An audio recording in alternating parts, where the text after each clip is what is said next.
اللہ الرحمن الرحیم۔ السلام علیکم ورحمۃ اللہ وبرکاتہ۔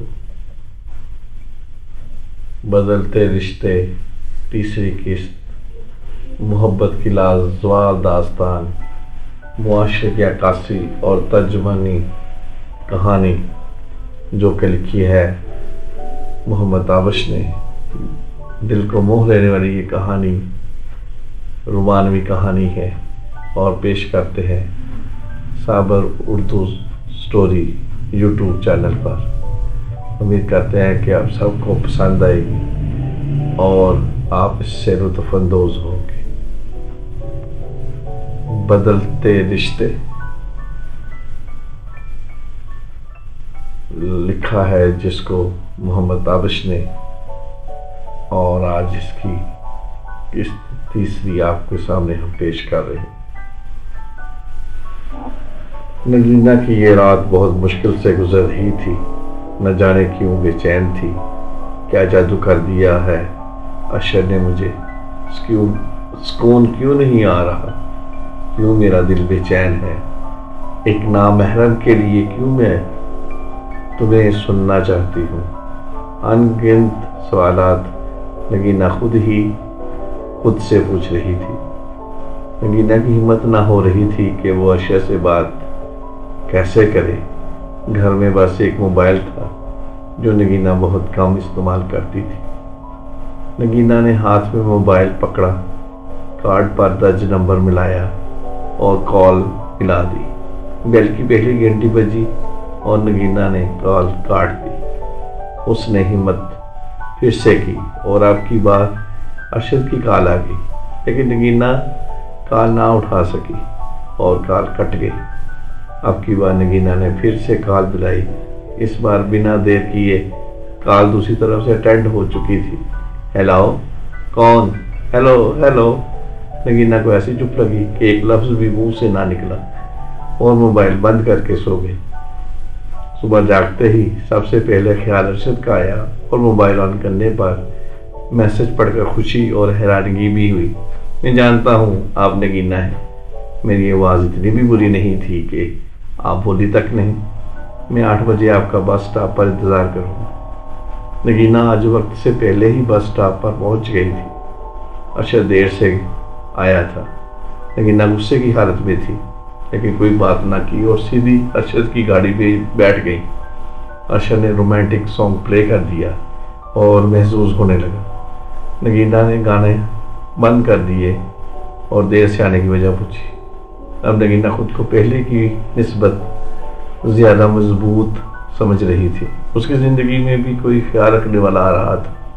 نگینہ کی عادت تھی کہ وہ زیادہ بولتی نہیں تھی، مگر ارشد کے پاس نہ جانے کدھر سے باتیں آ جاتی تھیں۔ نگینہ کو خوب ہنساتا تھا۔ یہی وجہ تھی کہ نگینہ جو کسی کو بھاؤ تک نہ ڈالتی تھی، مگر ارشد کے سامنے تمام ہتھیار ڈال چکی تھی۔ آپ کو اپنا آفس دکھاؤں؟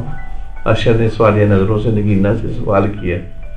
نہیں، کالج سے دیر ہو رہی ہے اور میں کیوں دیکھوں؟ آپ میرے کیا لگتے ہیں؟ اور مجھے آج کالج جلدی پہنچنا تھا، تبھی آپ کی گاڑی میں بیٹھ گئی، ورنہ میں ایسی ویسی لڑکی نہیں ہوں۔ ارشد نگینہ کی معصوم باتیں سن کر دل ہی دل میں ہنس رہا تھا اور لبوں پہ مسکراہٹ لا رہا تھا۔ آپ مذاق سمجھ رہے ہیں؟ نگینہ نے ارشد کو دیکھتے ہوئے کہا۔ میری کیا مجاق کہ آپ کا مذاق بناؤں؟ وہ تو میں آپ کی معصومانہ باتوں کو غور سے سن رہا تھا۔ اچھا بس کریں، کالج آ گیا ہے، روکے گاڑی۔ ارشد نے بلا تاخیر گاڑی روکی اور اگلی بار ملنے کا پوچھا تو نگینہ نے کہا، روز میں ضروری نہیں، اور ویسے بھی روز آنے جانے سے عزت کم ہو جاتی ہے، ایسا میری امی کہتی ہیں، اور گاڑی سے اتر کر کالج چلی گئی۔ ملاقاتوں کا سلسلہ طویل ہوتا جا رہا تھا۔ اب نگینہ ماڈرن بنتی جا رہی تھی۔ بلیک نائٹ جینز اور شارٹ میز میں وہ کسی ہیروئن سے کم نہ تھی۔ ارشد اسے مالی سپورٹ کر رہا تھا۔ اب گھر کے حالات بہتر سے بہتر ہو رہے تھے۔ نگینہ کی پڑھائی مکمل ہو چکی تھی اور ارشد کے آفس میں جاب بھی کر رہی تھی۔ اب ارشد جدھر بھی میٹنگ میں جاتا نگینہ کو بطور اسسٹنٹ ساتھ ضرور رکھتا تھا۔